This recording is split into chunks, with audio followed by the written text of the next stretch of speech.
اور ادھر فلسطین میں صرف 3 مسلمان رہ گئے، ابراہیم علیہ السلام، ان کی زوجہ محترمہ سیدہ سارہ اور سیدہ حاجرہ علیہم السلام وہیں رہائش پذیر رہے اور لوگوں کو مسلسل اللہ کی طرف دعوت دیتے رہے۔ یہاں یہ بے شمار مال و دولت کے بھی مالک بن گئے۔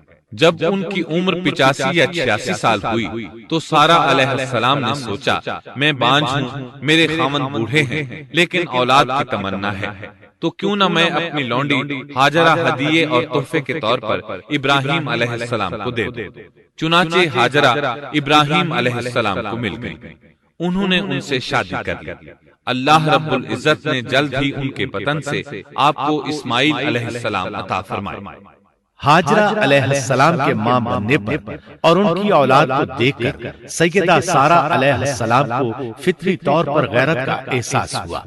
اللہ کی قدرت دیکھیے، خود ہی انہیں ہاجرہ کو تحفے میں دیا تاکہ اولاد حاصل ہو، اور جب وہ ماں بن گئیں تو اب غیرت محسوس کر رہی ہیں۔ اپنی اس کیفیت سے مجبور ہو کر سیدہ سارہ نے ابراہیم علیہ السلام سے کہا، آپ مجھے اس کے ساتھ ایک جگہ پر نہ رکھیں۔ مورخین اور سیرت نگار لکھتے ہیں کہ ہاجرہ علیہ السلام ایک نطاق پہنا کرتی تھی، یعنی وہ جسم کے درمیان ایک لمبا کپڑا لٹکا لیتی تھی تاکہ وہ کپڑا گھسٹ گھسٹ کر قدموں کے نشانات مٹا دے اور سارہ کو نظر نہ آئے، کیونکہ سارہ غیرت کی حد کو پہنچ چکی تھی۔ ابراہیم علیہ السلام نے جب سارہ علیہ السلام کے اندر غیرت کے آثار دیکھے تو ہاجرہ کو ان کی نگاہوں سے دور کر دیا۔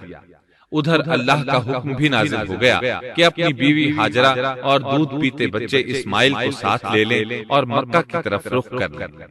ابراہیم علیہ السلام مکہ کی طرف روانہ ہوئے، یہاں تک کہ مکہ پہنچ گئے۔ یہ جگہ اس وقت بالکل ویران اور بے آباد تھی، نہ کوئی انسان تھا، نہ پانی، نہ نباتات کے آثار تھے، غرض کوئی چیز نظر نہیں آتی تھی، بس پہاڑوں کے درمیان ایک بے آب و گیاہ میدان تھا۔ یہی وہ مقدس اور تاریخی وادی تھی جہاں ابراہیم علیہ السلام اپنی زوجہ اور لخت جگر کو چھوڑ کر واپس پلٹے۔ سیدہ ہاجرہ علیہ السلام کو بہت حیرت ہوئی، انہیں یہ امید نہیں تھی کہ ان کے خاوند انہیں ایک بے آباد جگہ تنہا چھوڑ کر چل دیں گے۔ اس پر بچے کی ذمہ داری الگ تھی، چنانچہ انہوں نے ابراہیم علیہ السلام کو آواز دی، لیکن انہوں نے مڑ کر بھی نہ دیکھا۔ اب وہ ان کے پیچھے آئیں اور قریب پہنچ کر بولی، اے ابراہیم، ہمیں کہاں چھوڑے جا رہے ہو؟ یہاں نہ پانی، نہ خوراک، نہ کوئی انسان۔